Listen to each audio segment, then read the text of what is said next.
Hi, I'm Josh, and I'll be instructing you through this Blender course for complete beginners. I have industry certification in the AutoCAD software, which sparked my interest in 3D modeling, where I've been using Blender for around 2 years now. By taking this course, you'll learn the basics of Blender and will be able to navigate the software. You will go from having no knowledge of the Blender software to being able to create basic models using the skills taught. After completing it, you will have the skills necessary to further advance your knowledge in the Blender software.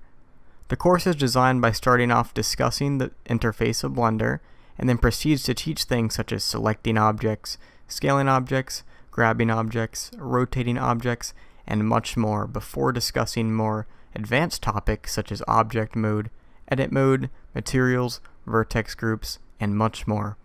These topics are designed to help you get used to Blender and some of the basic modeling procedures. Students with no prior experience in Blender should take this course. It will alleviate the burden of trying to figure out where to start with this amazing software, and will go over the important basics of the software. Thank you for visiting my course, and I encourage you to enroll and begin your journey into the amazing Blender software.